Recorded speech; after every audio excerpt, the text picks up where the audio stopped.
वनवास के दौरान जब पांडव बदरिकाश्रम में रह रहे थे, तभी एक दिन वहां उड़ते हुए एक सहस्त्र दल कमल आ गया। उसकी गंध बहुत ही मनमोहक थी। उस कमल को द्रौपदी ने देख लिया। द्रौपदी ने उसे उठा लिया और भीम से कहा, यह कमल बहुत ही सुंदर है। मैं यह कमल धर्मराज युधिष्ठिर को भेंट करूंगी।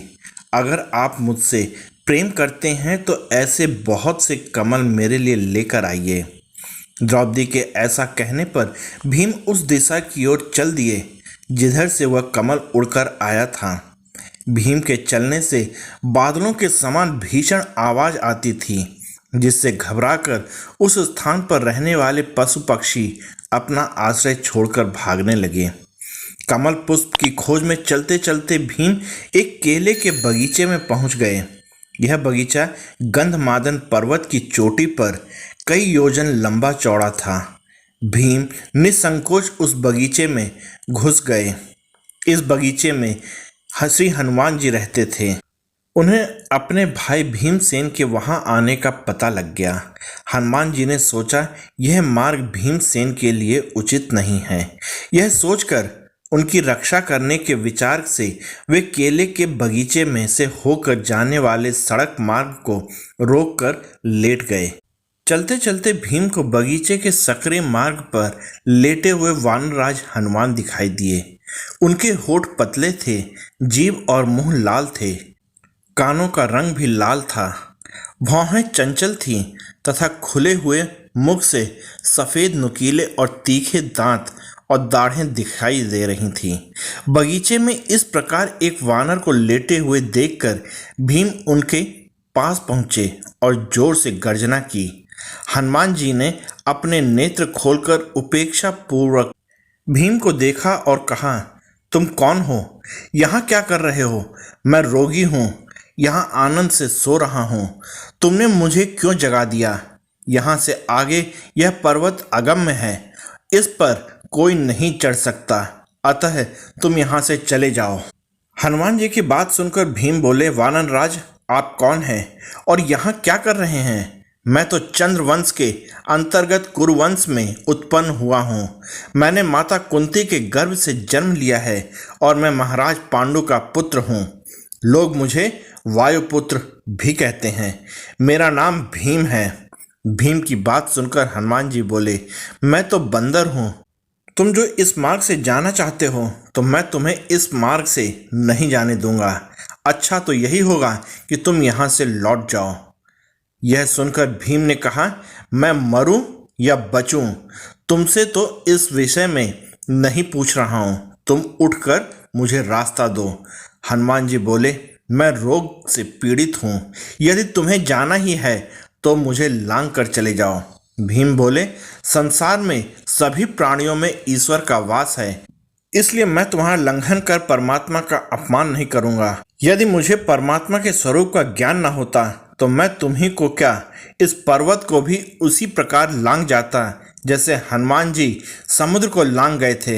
हनुमान जी ने कहा, यह हनुमान कौन था जो समुद्र को लांग गया था? उसके विषय में तुम कुछ कह सकते हो तो कहो। भीम बोले, वे वानरराज मेरे भाई हैं। वे बुद्धि, बल और उत्साह से संपन्न तथा बड़े गुणवान हैं और रामायण में बहुत ही विख्यात हैं।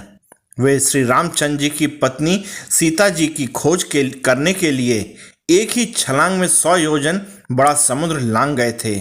मैं भी बल और पराक्रम में उन्हीं के समान हूँ, इसलिए तुम खड़े हो जाओ और रास्ता दो। यदि मेरी आज्ञा नहीं मानोगे तो मैं तुम्हें यमपुरी पहुंचा दूंगा। भीम की बात सुनकर हनुमान जी बोले, हे वीर, तुम क्रोध न करो। बुढ़ापे के कारण मुझ में उठने की शक्ति नहीं है, इसलिए कृपा करके मेरी पूंछ हटाकर निकल जाओ। यह सुनकर भीम हंसकर अपने बाएं हाथ से हनुमान जी की पूंछ उठाने लगे, किंतु वे उसे टस से मस न कर सके। फिर उन्होंने दोनों हाथों से पूंछ उठाने का प्रयास किया, लेकिन इस बार भी वे असफल रहे। तब भीम लज्जा से मुख नीचे करके वानरराज के पास पहुंचे और कहा, आप कौन हैं? अपना परिचय दीजिए और मेरे कटु वचनों के लिए मुझे क्षमा कर दीजिए। तब हनुमान जी ने अपना परिचय देते हुए कहा, इस मार्ग में देवता रहते हैं, मनुष्यों के लिए यह मार्ग सुरक्षित नहीं है, इसलिए मैंने तुम्हें रोका था। तुम जहाँ जाने के लिए आए हो वह सरोवर तो यही है। हनुमान जी की बात सुनकर भीम बहुत प्रसन्न हुए और बोले, आज मेरे समान कोई भाग्यवान नहीं है जो आज मुझे आपका दर्शन हुआ, किंतु मेरी एक इच्छा है, वह आपको अवश्य पूरी करनी होगी। समुद्र को लांघते समय आपने जो विशाल रूप धारण किया था उसे मैं देखना चाहता हूँ। भीम के ऐसा कहने पर हनुमान जी ने कहा, तुम उस रूप को नहीं देख सकते और न कोई अन्य पुरुष देख सकता है। सतयुग का समय दूसरा था और त्रेता और द्वापर का भी दूसरा है। काल तो निरंतर क्षय करने वाला है, अब मेरा वह रूप है ही नहीं। हनुमान जी की बात सुनकर भीम बोले, आपके उस विशाल रूप को देखे बिना मैं यहाँ से नहीं जाऊँगा।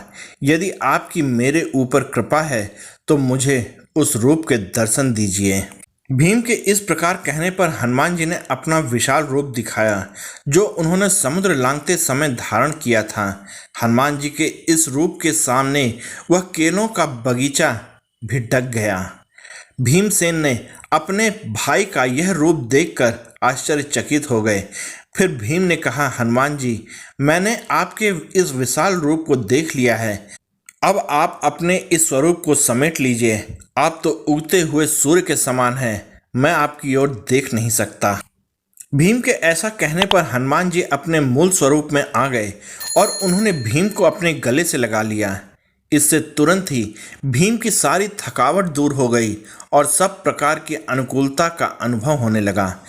गले लगाने के बाद हनुमान जी भीमसेन से कहा, भैया भीम, अब तुम जाओ, मैं इस स्थान पर रहता हूँ, यह बात किसी से मत कहना।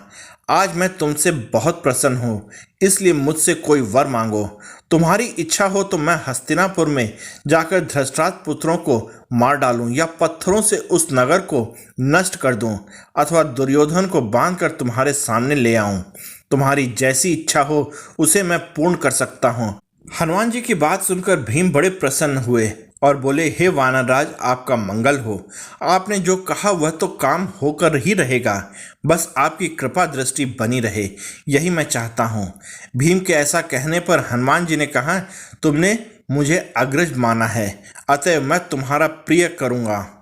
जिस समय तुम शत्रु सेना में घुसकर सिंहनाद करोगे, उस समय मैं अपने शब्दों से तुम्हारी गर्जना को बढ़ा दूंगा तथा अर्जुन के रथ की ध्वजा पर बैठा हुआ ऐसी भीषण गर्जना करूंगा जिससे शत्रुओं के प्राण सूख जाएंगे और तुम उन्हें आसानी से मार सकोगे।